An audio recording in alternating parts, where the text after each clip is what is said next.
Hi friends, ಬಿಲ್ನಿಂದ book ಮಾರ್ಕ್ನ ಹೇಗೆ ಮಾಡೋದು ಬನ್ನಿ ನೋಡೋಣ. ಸೊ ಫಸ್ಟ್ ನಾವು ಬಿಲ್ನ ತೊಗೊಳ್ಳೋಣ. ಸೊ ಅದನ್ನು ಕವರ್ ಮಾಡೋದಕ್ಕೆ ಒಂದು A4 ಸೈಜ್ ಶೀಟ್ ತೊಗೊಳ್ಳೋಣ. ಸೊ ಇವಾಗ ಆ ಬಿಲ್ನ A4 ಸೈಜ್ ಶೀಟ್ ಮೇಲೆ ಇಟ್ಟು ಅದೇ ಸೈಜ್ನ ನಾವು ಪೆನ್ಸಿಲಲ್ಲಿ ಡ್ರಾ ಮಾಡ್ಕೊಳ್ಳೋಣ. ಡ್ರಾ ಮಾಡಿಬಿಟ್ಟು ಅದನ್ನು ಕಟ್ ಮಾಡಬೇಕು. ಸೊ ಕ್ಲೀನಾಗಿ ಮಾಡಬೇಕು, ಚೂರು ಏರುಪೇರು ಆಗಬಾರ್ದು, ಆ ಕಡೆ ಆಚೆ ಈಚೆನೂ ಆಗಬಾರ್ದು. ಸೊ ಪರ್ಫೆಕ್ಟಾಗಿ ಬರಬೇಕು ಅದು. So it will be easy to paste. ಅದು ಬಿಲ್ ಇರುತ್ತಲ್ಲ, ಅಮೌಂಟ್ ಇರುತ್ತಲ್ಲ, ಆ ಕಡೆಗೆ ಪೇಸ್ಟ್ ಮಾಡೋದಕ್ಕೆ ಈಸಿ ಆಗುತ್ತೆ. ಸೊ ನಾವು let's cut it. So friends, ಇವಾಗ ಅದು ಕಟ್ ಮಾಡಾಯಿತು.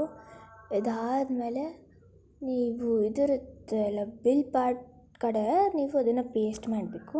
ಕ್ಲೀನಾಗಿ ಪೇಸ್ಟ್ ಮಾಡಿ ಆಮೇಲೆ ಅದು ಬಿಲ್ ಏನಿದೆ ಅದು ಕಾಣಿಸ್ದಿರೋ ಹಾಗೆ ಪೇಸ್ಟ್ ಮಾಡಿ. ಸೊ ಫ್ರೆಂಡ್ಸ್, ಪೇಸ್ಟ್ ಅದು ಮಾಡಾದಮೇಲೆ ಹಿಂದ್ಗಡೆ ಪೋರ್ಷನ್ ಉಪ್ಪು ತೆಗೆದ್ರೆ ಅಂದರೆ ನೋಡ್ತಿದ್ದಂಗೆ ತುಂಬ ಇಷ್ಟ ಆಗುತ್ತೆ ಅಲ್ಲ, ಅದು ಬಿಲ್ ಕೆಲವೊಂದು ಇದ್ರಲ್ಲಿ ಕೊಡ್ತಾ ಇದ್ದಾರೆ ಆ ಥರ.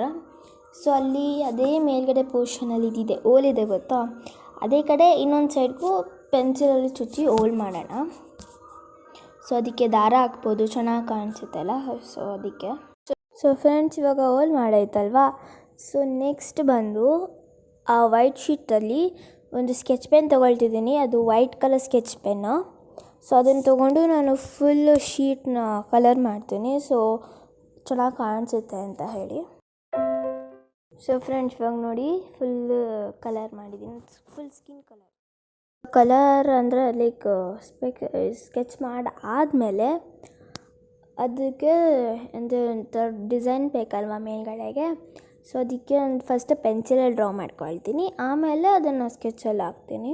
ಇವಾಗ ಸ್ಕೆಚ್ ಹಾಕ್ತಾಯಿದ್ದೀನಿ. ಹೀಗೆ ಸ್ಕೆಚ್ ಹಾಕಿದ್ರೆ ಚೆನ್ನಾಗಿ ಬರುತ್ತೆ. ಸೊ ಫ್ರೆಂಡ್ಸ್, ಇದೇ ಫೈನಲ್ ಔಟ್ಕಮ್.